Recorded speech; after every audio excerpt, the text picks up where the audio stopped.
Et on termine donc avec Fabrice Bonifay, qui est le directeur RSE du groupe Bouygues. Bonjour Fabrice. Bonjour. Mais aussi président du C3D, Collège des directeurs du développement durable. Et alors, si on m'avait dit qu'on trouverait chez Bouygues un tenant de la décroissance... Parce que, très franchement, alors je lis parce que tu m'as envoyé un certain nombre de tes réflexions, hein, Fabrice. Et alors, donc globalement, hein, tu penses qu'on n'y est pas, et pas du tout, en termes d'efforts qu'il faudrait faire pour sauver le climat. Voilà, on va le dire comme ça pour résumer les enjeux. Incompréhension des ordres de grandeur, hein, à cause de l'incompréhension des ordres de grandeur. Et de la perpétuation de l'idée fausse que le renforcement des fondamentaux de l'économie actuelle représenterait le meilleur levier pour réussir. Il faut tout changer. Beaucoup en tout cas. En fait, il faut regarder les choses en face. Aujourd'hui, l'économie est en survitesse par rapport à ce que l'on devrait faire pour sauver le climat. D'où la décroissance. Alors, la décroissance des flux physiques, c'est sûr. La décroissance du bien-être, de la santé, de tout ce qui est immatériel. Mais bien sûr, la décroissance du bien-être. Alors, on prend les choses justement, hein, incompréhension des ordres de grandeur. Division par 2 des gaz à émissions à effet de serre d'ici 2030. Oui, c'est pas nouveau. Non, donc division par 2 du PIB. Si on considère que 80%, ce qui est le cas, des énergies consommées sur la planète sont d'origine fossile, si on ne compense pas par l'efficacité énergétique ce qu'on va devoir réduire en utilisation des énergies fossiles, oui. Mais maintenant, il y a aussi des leviers pour gagner un peu en efficacité. Non. Ordre de grandeur. Donc, on prend un petit peu d'efficacité énergétique et on se dit que c'est 3 points de baisse de PIB chaque année. Voilà ce qu'il faut. Un peu plus, même. Mais Comment on peut même penser que c'est une solution, Fabrice? C'est ce qu'on vit cette année, là, hein, enfin ce qu'on a vécu en 2020, 3-4 points de baisse de PIB à l'échelle mondiale. Oui. Comment est-ce qu'on peut penser que c'est une solution? Alors, c'est une solution qui va s'imposer pour 2 raisons. Première raison, c'est qu'il y a la pression sur les entreprises, sur les citoyens, sur les États, de réduire les émissions de gaz à effet de serre, ça ne se négocie plus aujourd'hui. Les événements climatiques exceptionnels qui se déroulent depuis des années font que la pression va arriver à la fois des investisseurs, et elle arrive déjà, mais aussi des clients et de tout le monde. Et il y a une deuxième raison.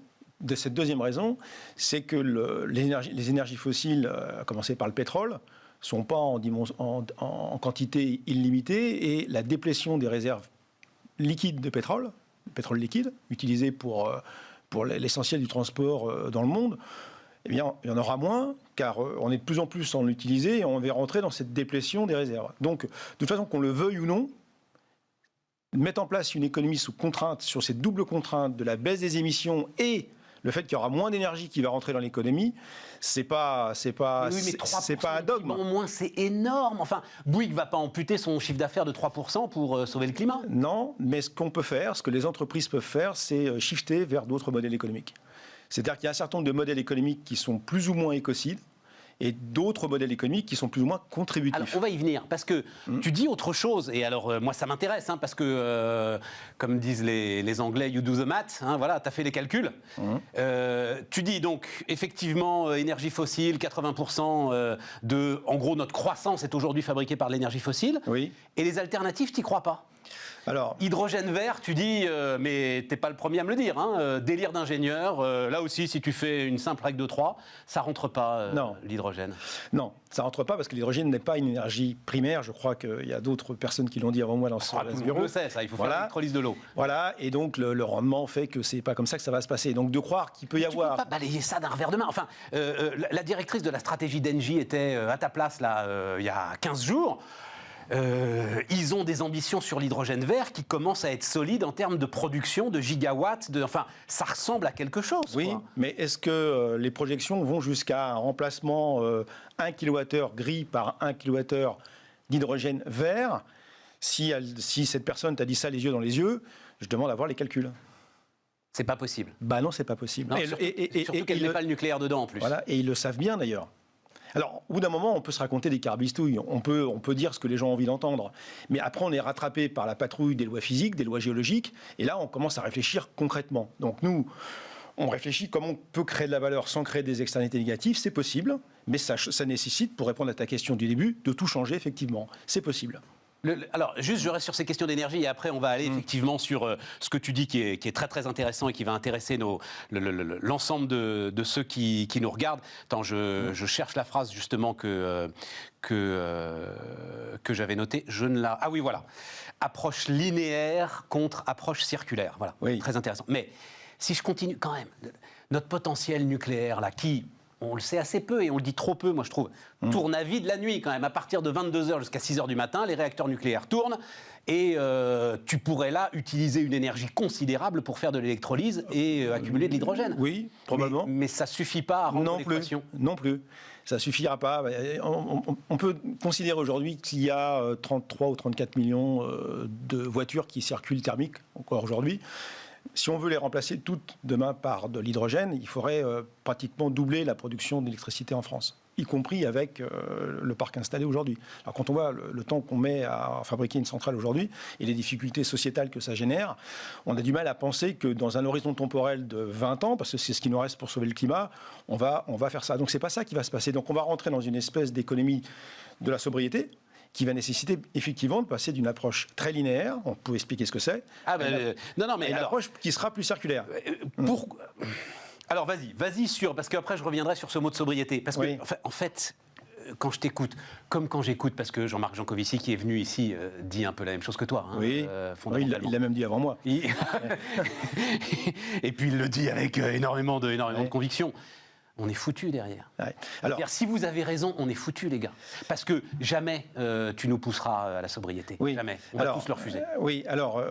C'est pas parce qu'il y a une vérité qui dure à écouter ou à entendre qu'il n'y a pas de solution. Il y a des solutions, mais il faut prendre le temps de bien comprendre. Parce qu'il faut 10 secondes pour sortir une connerie sur ces sujets, mais il faut un petit peu de temps pour expliquer pourquoi c'était une connerie. Hein. Donc, elle est belle cette phrase. Bah oui. Donc l'économie d'aujourd'hui, ça consiste en fait à utiliser des matières premières et de l'énergie avec des convertisseurs qui sont des machines pour fabriquer des biens matériels qu'on vend sur les marchés dans une course effrénée à l'économie de la possession, l'économie de volume. Je fais mon chiffre d'affaires, plus je vends de casseroles, plus je vends de voitures, plus je coule de béton, je gagne de l'argent. Ça, c'est l'économie d'aujourd'hui. Et c'est une économie no limite, en fait. On considère, comme les matières premières sont gratuites, ou quasiment gratuites, que l'énergie coûte pas cher, on se dit finalement, et que ça ne rentre pas dans le bilan au passif du bilan des entreprises, on est dans cette illusion d'être dans une économie cornucopienne, où en fait, il suffit de se baisser pour ramasser les matières premières et tout va bien. Bon, on voit bien que les limites planétaires, et le fait qu'on est sur une planète ronde, alors je sais qu'il y a quand même pas mal d'Américains et même quelques Français qui pensent que la Terre est plate, que 17% des Américains pensent que les chocolatés arrivent des vaches marrons. Mais au bout d'un moment, quand on prend le temps d'étudier un peu les choses, on voit bien que ça ne va pas continuer très très longtemps comme ça, pour des questions de ressources. D'où efficacité énergétique, etc. Mais pas sobriété. La sobriété, elle ne viendra pas de se serrer forcément la ceinture, elle viendra d'un nouveau modèle économique. Alors c'est quoi le nouveau modèle économique ? Le modèle économique, il sera basé, je pense, demain, et je ne suis pas le seul à le penser, sur une économie du service. Alors du service de quoi ? En fait, les entreprises continueront de fabriquer des produits, mais non plus dans une logique de vendre le produit au client qui va devenir propriétaire du produit, qui va l'utiliser, qui va le jeter, avec un système de récupération des matières premières qui est très déficient aujourd'hui. Le chiffre que tu donnes sur ton secteur, sur les chantiers, c'est 40 millions de tonnes de déchets, c'est ça ? Oui. Et 1% de réutilisés ? Oui. Ouais. Oui. Alors il y en a 60% qui sont recyclés, mais moins de 1% réemployés. Et le Graal de l'économie circulaire, c'est le réemploi. Donc la vraie liberté demain et la non-sobriété demain, la non-sobriété subie de demain, ça sera d'accepter en fait de partager des produits pour augmenter leur intensité d'usage. Je prends un exemple. Lorsqu'on est dans un bâtiment, on utilise un bâtiment quel qu'il soit, un bâtiment tertiaire, de bureau par exemple. Si le soir, dans ce bâtiment, le parking est vide, le restaurant d'entreprise n'est pas utilisé, si le rooftop n'est pas utilisé, si les salles de réunion ne sont pas utilisées, qu'il y ait la possibilité de partager ces espaces avec d'autres utilisateurs secondaires au moment où l'utilisateur principal n'en a pas l'usage, c'est pas du stalinisme, ça. On peut partager. Ça s'organise. Ça s'organise. Tout à fait. Donc, on pourrait demain avoir des assets, des infrastructures dont on va augmenter l'intensité d'usage. Et on peut augmenter l'intensité d'usage. Une trottinette sur les routes de Paris, qui est utilisée par plusieurs utilisateurs tout au long de la journée, c'est le début du commencement de l'économie du partage. Du partage d'infrastructures, de partage de produits qui sont fabriqués une fois, dont l'objectif va être de les faire durer le plus longtemps possible. Et donc réparabilité, robustesse dès la conception et pas d'obsolescence programmée. Et en fait, l'entreprise va se refaire la cerise, va gagner de l'argent en louant cette infrastructure, cet objet le plus longtemps possible. Tu donnes un très bon exemple aussi avec la moquette. Moi, j'ai trouvé ça brillant. Voilà. Oui. À partir du moment où tu ne vends plus la moquette, mais ça reste ta propriété, et c'est toi qui vas la changer, tu vas la concevoir radicalement différemment. Absolument. Voilà. Et aujourd'hui, dans le bouquin que je vais sortir au mois d'avril, avec Céline Puffardichvili, qui s'appelle Entreprise contributive, voilà, on explique que ce modèle d'affaires serviciel, qui est donc le contraire de l'économie linéaire, eh bien, ça marche aujourd'hui. Il y a déjà plein d'entreprises qui gagnent de l'argent et qui sont sur ce modèle-là. Fabrice, tu sais ce que je pense ? Tout ça me passionne, mais en fait, tu fais exactement comme les producteurs d'hydrogène.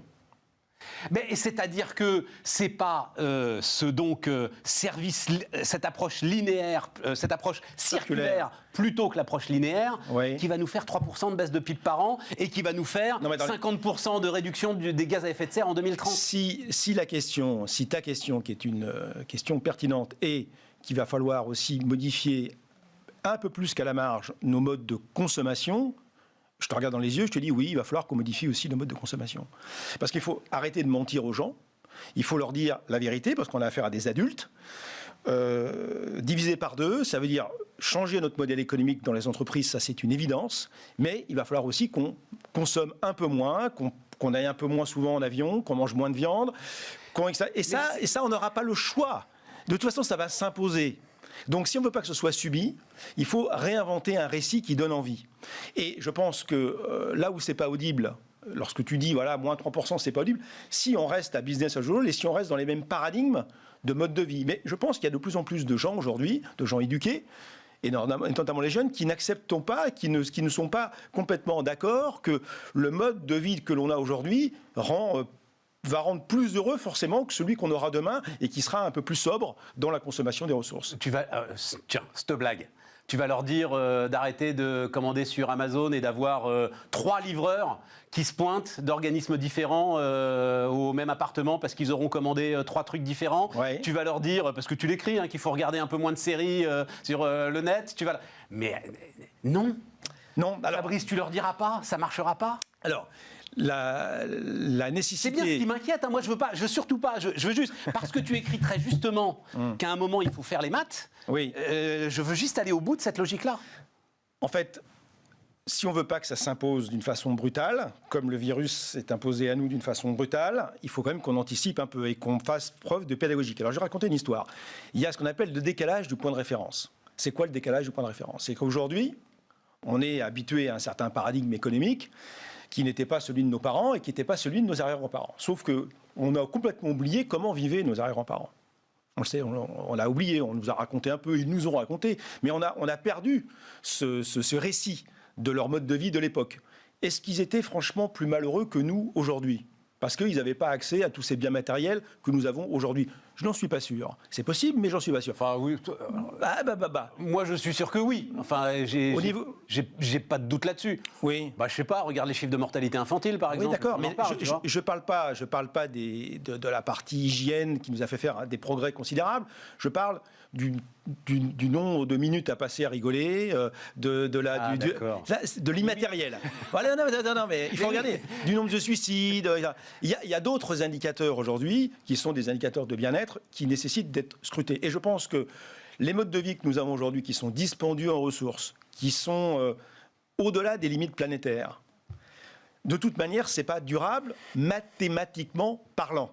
Donc on peut toujours faire de l'incantation, on peut toujours prier le dieu de la croissance. C'est ça qui va se passer. Voilà, mais ça ne va pas nous faire avancer plus vite dans la direction de la sobriété.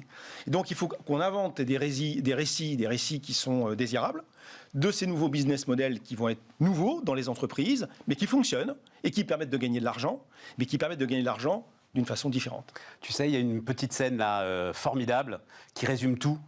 Donc le nouveau ministre des Transports de Joe Biden, hein, Pete Buttigieg, on le connaissait, il est face à Ted Cruz, le Texan, et il doit s'expliquer sur l'arrêt du projet de pipeline entre l'Alberta, le Canada, et puis le Texas.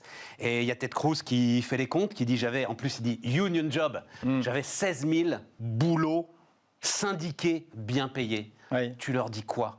Oui. Et Buttigieg répond, j'espère qu'on va réussir à construire d'autres boulots qui seront tout aussi bien payés. Mais c'est un gros point d'interrogation quand même. Oui, oui.